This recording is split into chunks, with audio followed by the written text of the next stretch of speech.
Greetings, nerds. This is SNN Nerd. I'm your host, Sarah Belmont, and with me, as always, is our Mr. Producer, Will Polk. How are you doing tonight, Will? I'm doing very well, Sarah. How you doing? Doing good. I have two tabs open for Golden Globes information and news as we are recording this as the announcements are coming in.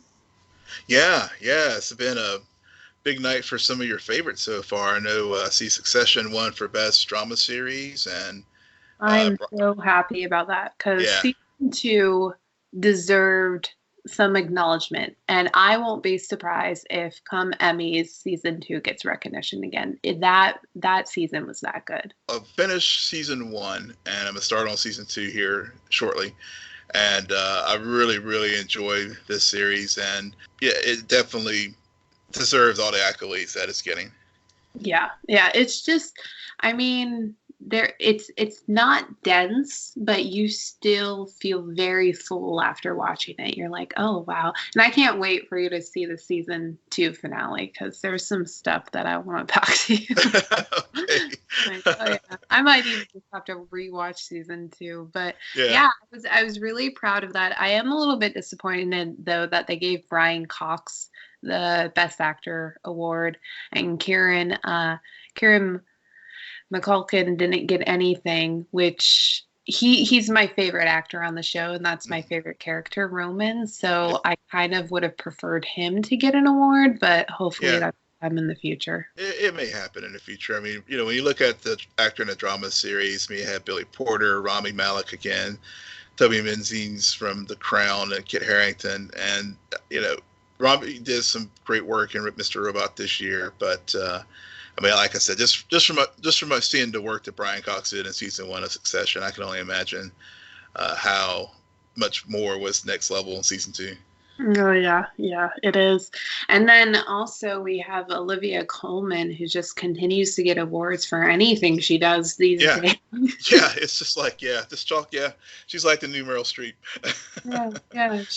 We just want to hear her speech and her say something completely insane or just so endearing. But that's good for her. I'm really glad Laura Dern won for Marriage Story. Yeah, I still have to see that, but I've heard. Oh, I've seen it. How did you? Well, obviously I know Adam's your favorite, but.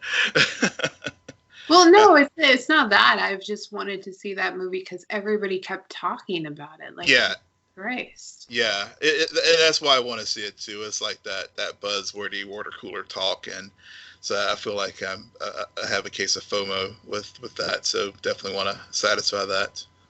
Yeah, she I also think that she partially got it because Big Little Lies season 2, her performance in that show was really good this year too. So I feel like they were giving it for both because as much as I liked her in Marriage Story, I also don't think she did that much in it, if I'm being honest. So, but I just like to see them get shout outs. And then you have Parasite. God, I need to see that movie eventually. Yeah. And that's another. Yeah, and 1917, Sam Mendes just won. Yeah, that's all. That's definitely on my list of films to see. It wasn't in limited release here, but I think it does start, I believe, Thursday. So, that's definitely one of those films that's on my anticipated films of 2020. Yep, I am going to go see that with my older brother and my dad because my dad loves these kind of movies and he does not know what it is. And because there is a reason, everyone, do not be fooled by the trailers. There's a reason why people are saying this movie is the best movie of the year and one of the best they've ever seen. I am sad that I know the reason why, so I will not spoil it. Okay, thank you. There's a reason. So I appreciate that. But that's definitely one of the top ones on my list. I see where Best Television Series, Fleabag won that. I don't know. I have all this time these days, and I still have not sat down and watched Fleabag for some reason. Same here. I know everybody I've talked to who's seen it. My neighbor was telling me about it a couple weeks ago, and some other folks who have really sing very high praises for it. But honestly, it's been this thing out there that I've heard about, but I haven't seen it yet either. Mm-hmm. Yep. So in other news, it's been kind of interesting for 2020 because literally on day 2, for a lot of people, their world kind of just went, what? Yeah, I know it did for me.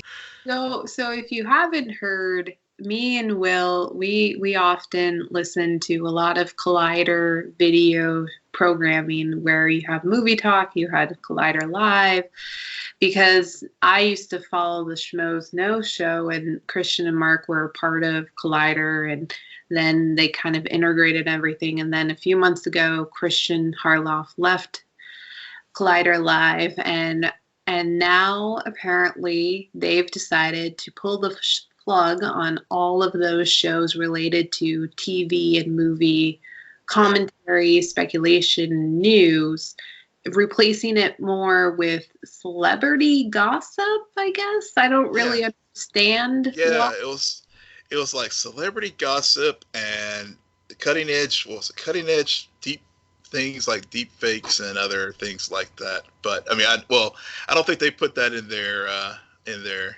announcement, but that's one of I guess they had pretty good success with the George Lucas deepfake they did some weeks back, and which was funny, but but it looks like that's the route they're going in, more celebrity news. Entertainment, almost like I guess how like the shows like Entertainment Tonight and Extra are now. I think it seems like they're going in that direction. Right. More so than the hard movie talk things like we do here, and what they cut their teeth on.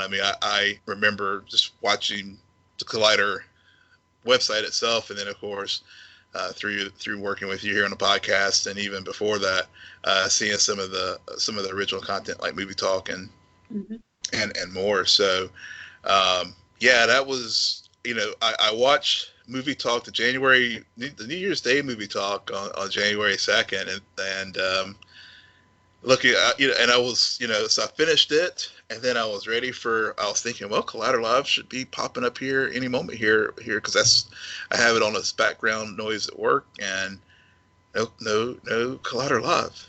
And then that afternoon, I saw Collider trending on Twitter. So my first thought when I saw that was, oh crap, Collider shutting down. Right. Because I know they have been losing subscribers. Oh. Because it was basically a split. I noticed because I've been mainly watching SEN with Christian ever since he left. Sometimes I'll pop in an episode of Collider Live. I did, especially over the holiday break, but I was noticing the numbers, and Collider Live, they originally held on to about 50% of the audience, and then those started dropping as well. And I think at the end of the day, whether it's celebrity gossip, whether it's movie or entertainment news or movie talk, if the personalities who are at the table, the viewers do not care about, or respect is a strong word, but more want their honest opinion on the subject matter, they won't stick around. And I think that's what was proof. I mean, Roxy Stryer, I've actually been watching arguably longer than Mark and Christian, because I knew her from AfterBuzz TV days. Right. But Collider Live was never about TV. Collider Live is not about the CW shows that she knows inside and out and backwards and forwards. So, of course, if you give her Collider Live, it's not going to work out well, and it has nothing to do with those three personalities not being entertaining or engaging, but it's just we all were driven to that show because of Christian and Mark, and Christian left. So, and not only left, started his own show, which is basically the same show he's been doing for the past since 2014. Yeah, pretty much. I mean, he'll try to say, no, it's not News from Oz, no, it's not that. But I mean, it has elements of all the things, and of course, he has added. You have to, in order to keep things fresh. I mean, you have to like evolve with the times and stuff, and they have done so on SCN. But yeah, it was I whenever I saw that Collider Love and SCN were up against one another, and I was sort of 50-50 with the two shows, honestly, once they started, because they were up against each other, same time slot if you wanted to watch it live, and so some days I'd watch them, watch Collider Live, see who they had up, but it really is personality driven, and it's very, very interesting once all this news has come down and people like Roxy and John Roca and Mark Riley and others have been let go from Collider, seeing how their own personal YouTube channels have like spiked in their subscribers, and again really goes to the point that you were making earlier about personality. Mm-hmm. and wanting to support people building their own channels and community, which John Campia, who was, well, hell, he was pretty much the founder of pretty much the Collider that we knew prior to January 2nd, just launched on an epic rant, which is very interesting. He was very, like, all the personalities were very professional and very like support the people who were remaining there. They, but I have nothing bad to say, blah, blah, blah. And then I guess Jack Hind, who I guess is one of the higher ups at Collider, basically in a tremendous display of douchery,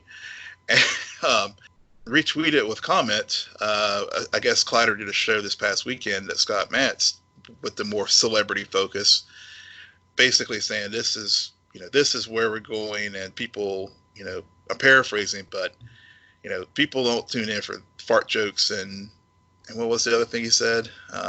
Basically taking shots at Christian and some of the other folks movie talk and fart jokes.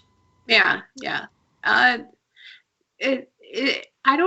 It's just stupid, because I think that as much as I loved John's rant about it, and if you haven't watched it, it's really good, so go to that channel and watch his video, because John used to be a lawyer at one point, or he was going to law school, so if you attack somebody he cares about, he will rip you to shreds with and it was what he did. It was an epic like beatdown. I wouldn't even try to like come up with, I mean, the passion, and he freely admitted, I mean, he helped build that. And like you said, I mean, he was this tweet that was attacking people who he cares about and works with. And it's about 25 minutes or so long, but it is worth every minute just to hear it if you're a fan of Collider, because it basically captured what a lot of people were feeling.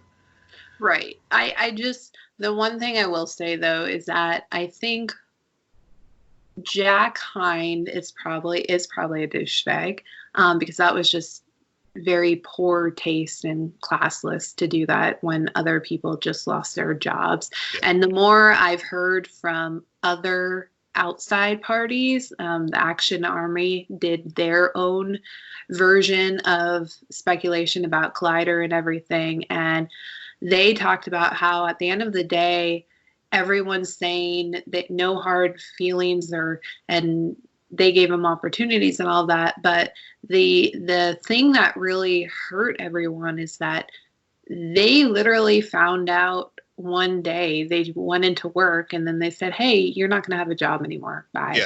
Yeah. It's like, whoa, wait. That's such a shitty thing to do. Yeah.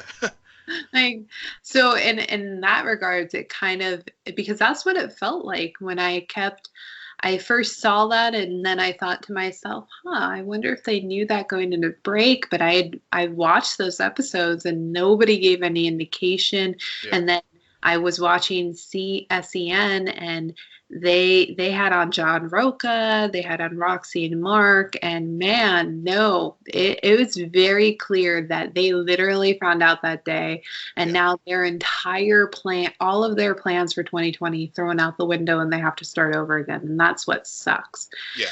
But I also am very curious as what's this going to do, and how exactly they're all going to make their own way, and how it'll be intertwined. I mean, Christian, it's also become clear to me that Christian can't afford to hire more people. Right. Yeah.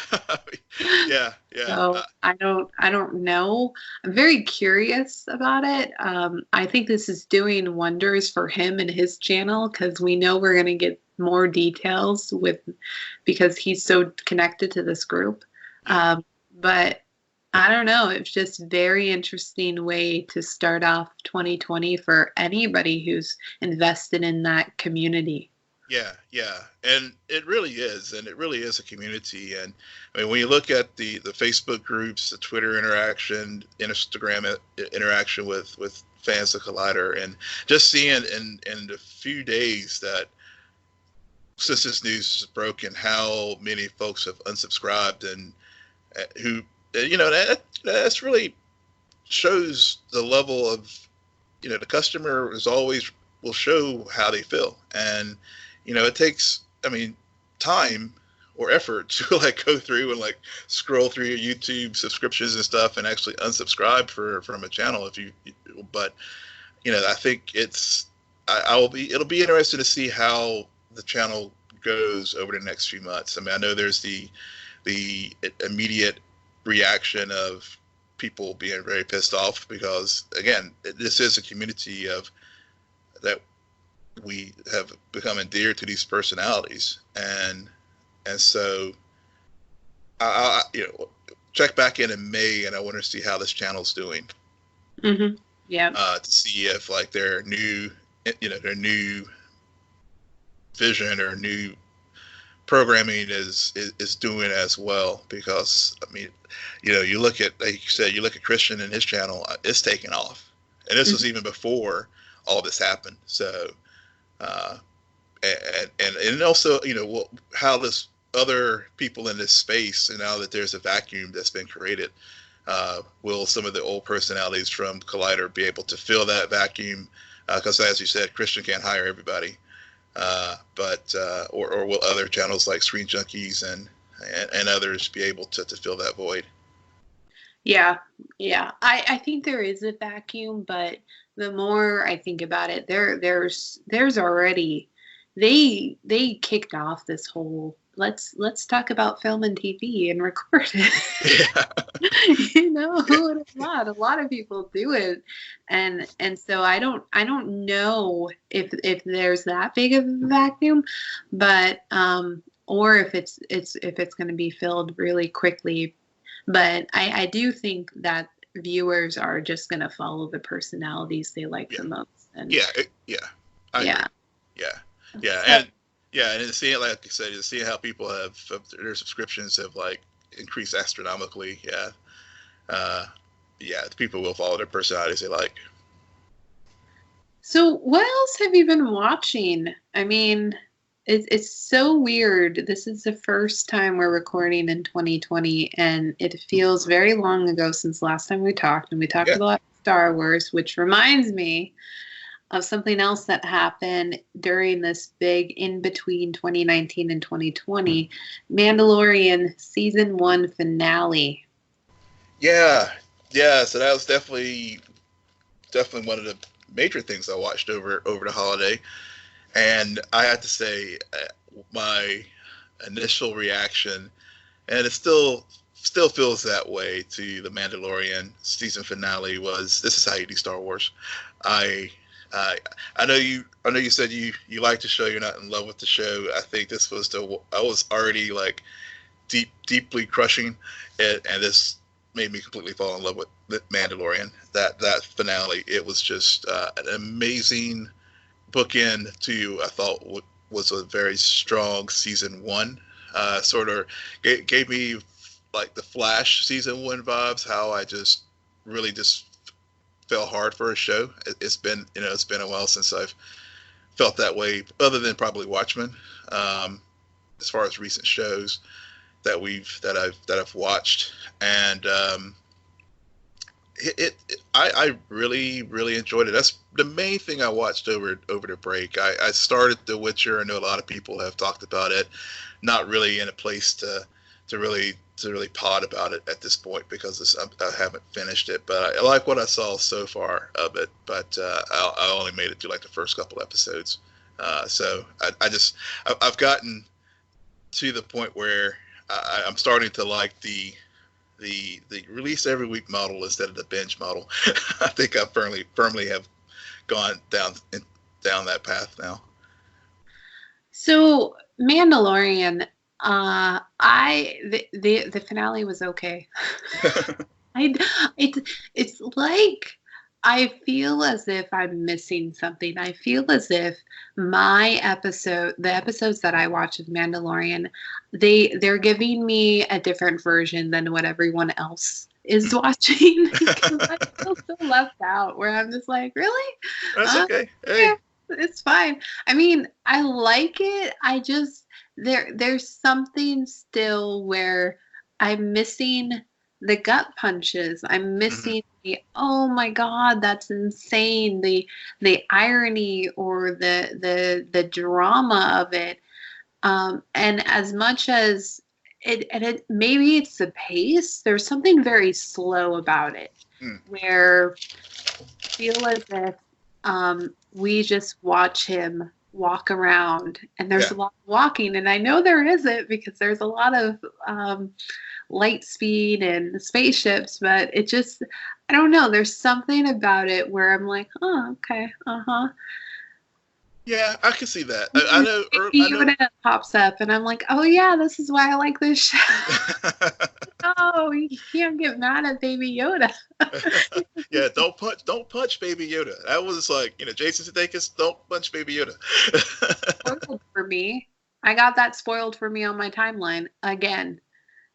Did you? Yeah, I was expecting it, and I like how that was pretty much the opening scene, which was really, I liked that opening, that open, because it was so different than everything else. I liked how the droid, when that whole arc came full circle, and it was really subtle. And I like how in the end, Mando was proven wrong, but I don't know. There was also, it didn't blow me away, and maybe this is because we're still coming down from the Watchmen finale, and that's a really hard finale to beat these days. Yeah. Or Succession finale, which we were just talking about before, where I really need something to be like, oh my God, when this finale was much more of and that is the end of season 1. Yeah. There was just something very conclusive about it, where I'm like, oh, okay, that ending makes sense. Yeah, I mean, it did. I mean, but I guess for me, I guess I am keeping it internal to the Star Wars universe. And, as before we started recording, I was telling you how I watched The Rise of Skywalker again this past weekend. And so I kept it within that universe. And so when I tell people about these two shows, the things related to Star Wars, and I tell them, I like Rise of Skywalker. I love The Mandalorian as far as conclusions for a story. And I think it's because everything that The Mandalorian did this season, where you had a character who, and this finale with Redemption shows it. He came to see the error of his. He changed and evolved, and I felt like, at least contained within the Star Wars universe, I felt with these 3 characters that we saw in the feature film, which we talked about a little bit a couple weeks ago, they didn't really change much. I mean, we just saw more of the same, and so I think that was, at least for me, that was part of what I liked about it. You're right. with Watchmen, that's just gold standard television. Film school, just 101. Don't make a second season. Keep it as it is. But with Mandalorian, I did have a moment where the thing that blew me away, and it definitely what has made me want to go and go back and pick up some of the elements from Star Wars Rebels and Clone Wars, was how they expanded the universe. Mm-hmm. And brought in the Darksaber and brought in those elements about how they're, from I believe the Mandalorian who was force sensitive and, constructed a Darksaber and has all the backstory now about how that Darksaber worked its way to Gideon, where once the force sensitive Jedi Mandalorian, I think, died, and then it became sort of the whoever wielded that saber was deemed the leader of the Mandalore. So that was so it built on the Star Wars mythos, and so that's another thing that worked for me in that show, given that I didn't, prior to the Darksaber, didn't know that much about it because I hadn't really followed the extended universe that closely. But now it's like, oh, this is pretty interesting. I need to go check out these other properties in this universe so that I can really pick up on some of those things and appreciate them more in the Mandalorian, because they are going to show this universe outside of the Skywalkers and the Palpatines. Right. The Witcher I did watch, and I'm putting up air quotes right now because you all know I don't really watch things anymore. I skip through parts, and I did skip a lot of Witcher because, man, that show is also such a slow burn to get anywhere in it. They did. How do I put this? How do I tell you about The Witcher? You could do a non-spoiler review. Oh, yeah, I know. I'm just thinking about, they really, Here's what I'll say. Earlier this year, we talked about, or last year, we talked about Carnival Row, right? Right. And we both came to the conclusion, whoa, they are just exposition crazy on that show. Yeah. You're like, damn. Yeah. And it's world building because it's brand new. There's a lot of mythology in it. There's a lot of legends, creatures, things you need to know. I feel as if this show took the exact opposite route. Not a lot of exposition. They don't really spend time telling you what's going on. They show you what's going on, and you pick up on the pieces, and by the end you realize what you were watching. And it takes a while to get there. I think the one reason why Witcher is having the success it is because the chemistry between Henry Cavill's character and Yennefer is just off the charts. Like, those two are so good. They bounce off of each other so much. And Yennefer, the actress who plays Yennefer is a star. Like, Jesus Christ, put her in so many other things. Put her in the MCU. By God, she has charisma. So, and I think that's why that you're seeing so many people glom onto it, because that relationship works.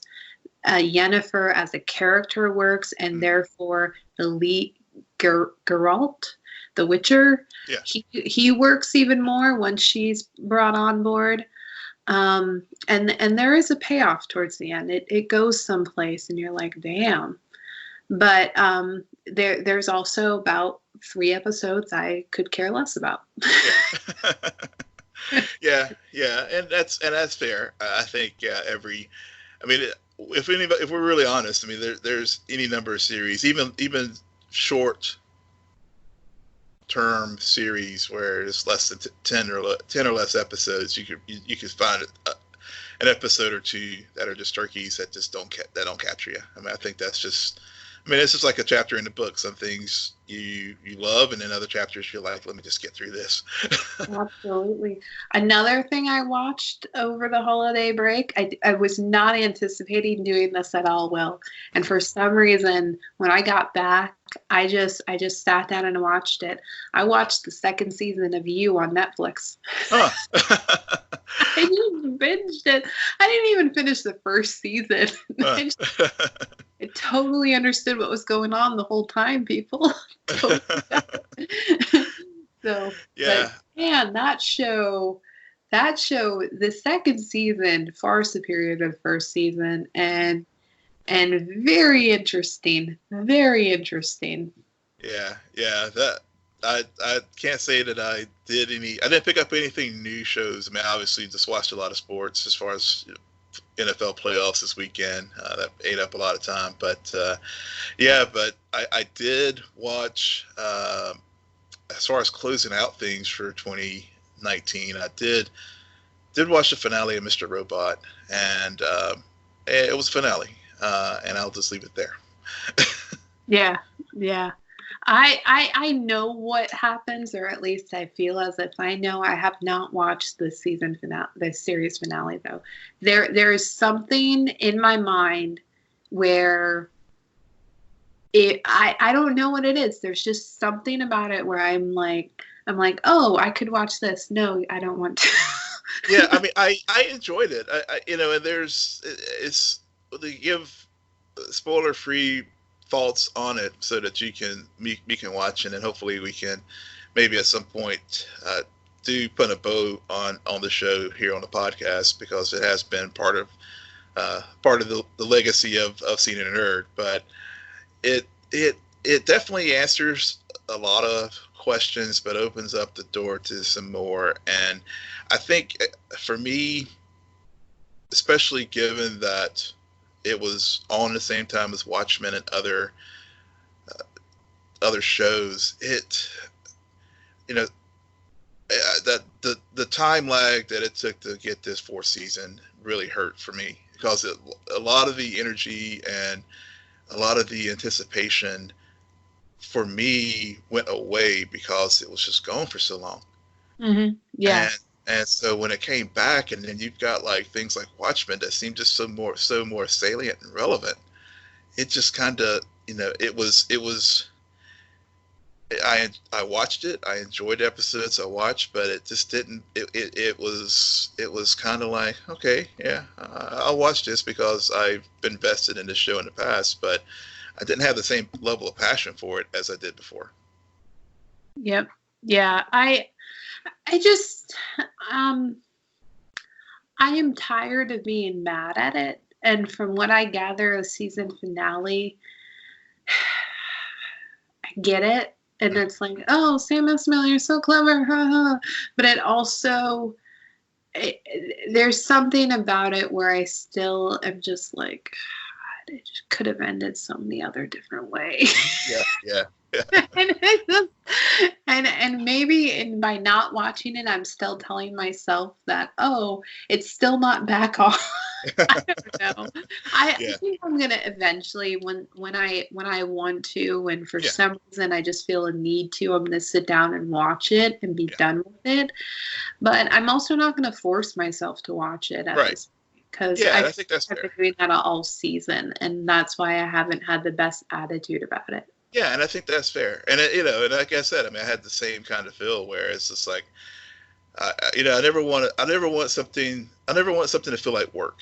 Mm-hmm. I want to do it because I enjoy doing it, and I felt, again, because of the lag and because of other things going on, it just felt like, I felt like I had to watch it, but I want to watch it to enjoy it. So I think I need to. That's why I feel like I need to go back and really watch the finale again, where I've had some space from other things and can just appreciate it for what it is. Because I know everybody, people definitely have strong feelings positively about it. And someone was like, I had tweeted about watching the finale, and it was kind of, I guess it was, I had given kind of a lukewarm response, and they messaged me back, are you serious? I'm like, yeah, I just didn't. Yeah, I am. So, but yeah, let's look forward to some things that are coming up in 2020. I mean, they are. I know we were talking before we started recording that feels like a lot of our shows are ending, but there's some new things on the horizon as well, both movies and television. I know Picard is coming. Yep. Picard comes the 24th. As far as and I'm super looking forward to that. I mean, apparently it's not a direct sequel to like Next Generation, so they're going to bring in elements to start of some of the storytelling, the structure they had with Star Trek Discovery, which is a more serialized show, which is one of the things that I think really Discovery's been the first Star Trek television series that's done that. There was Deep Space Nine in the past that did it in their latter seasons, but for the most part, Star Trek's always been shows in a bottle. We just go from new planet to new planet each week. So it'll be interesting to see a serialized version of Jean-Luc Picard. Mm-hmm. Mm-hmm. And then we got a bunch of MCU shows coming on Disney Plus next year or this year. This year, they moved up WandaVision from 2021 to this year. Don't think they've given a firm date for it yet, but they did bump it up, and of course we have Falcon and Winter Soldier. Yeah, and then we got 2 MCU movies, Black Widow, and then the Eternals in the fall. So those are great. I know things are coming. I think what's going on is until Crisis is over, it still feels as if we're in this weird 2019 extension period. Yeah. And where I cannot help but think about some of the shows that were canceled earlier this year that we're used to covering, even though some of those that we really liked are returning, like Doom Patrol. We're getting that 2nd season, and then we're going to get another season of Titans. So I think the horizon is good. I want that freaking damn Crisis to be over with. Yeah. Next week. So we have parts 4 and 5 next the Tuesday night, January 14th. And I know I want it to be over too. It feels like the Arrowverse version of Endgame, where Infinity War and Endgame is like where we had this long period, and it looks like there is going to be a time jump in the Crisis when we get to parts 4 and 5. So yeah, I'm looking forward to it coming back next week, and I'm really hopeful that it'll end strong. And then of course we have the backdoor Green Arrow and the Canaries pilot and Arrow episode 9 the following week, and then Arrow ends on January 28th. Yep. So quick update on Golden Globes. Brad Pitt won for the Quentin Tarantino movie. Once Upon a Time? Yeah, Once Upon a Time in Hollywood. Aquafina won for The Farewell. Oh, that's awesome. I still need to finish watching The Farewell. I started 5 minutes, and then my parents didn't want to watch it anymore. So I'm leaving them. That's 5 minutes more than I've watched. So yeah. And Michelle Williams took home another one for Fosse Verdon, which is great because she killed that role on that show. So, but man, Golden Globes and we got Oscars to come, of course. Yes, we do have Oscars to come. Yeah. Oh, well, it's going to be a good year. It's going to be an interesting year. It's only day 5, and we already have had plenty to talk about. Definitely, even more. I mean, there are a couple shows that actually, speaking of 5 days, and there was a trailer I saw a few days ago, the Hunters TV. No, I'm watching that. That's one of those ones that's on my list of things to see this year. That looks very, very good, and not Man in High Castle good, but like where I just couldn't take it, but like I think I can handle this one. So that's one of the ones on my list. And then of course, we're talking Arrowverse shows. We talked about Stargirl before coming out. What movies are you looking forward to this year beyond the genre films? Tenet. Mm-hmm. Tenet for sure. Well, non-genre films for me it's 1917 and Tenet. See, okay, 1917. I feel like it's cheating to count it as a 2020 movie. True. Well, but I know it was limited release late 2019. But for the masses who don't live in like the coastal cities as far as New York or LA, so yeah, it's 2020 for the rest of us. Yeah. Well, I think that's it for me, at least tonight. Right. Will, why don't you tell our listeners where they can find you? Yes, you can find me at Will M. Polk. That's WILLMPOLK. You can find me at SJ Belmont, SJBELMONT. Please follow our crew on Twitter at CNN Nerd. Friend us on Facebook, follow us on Instagram, but most importantly, rate, subscribe, and comment on Apple Podcasts, SoundCloud, YouTube, and Spotify. Good night. Good luck. You're welcome.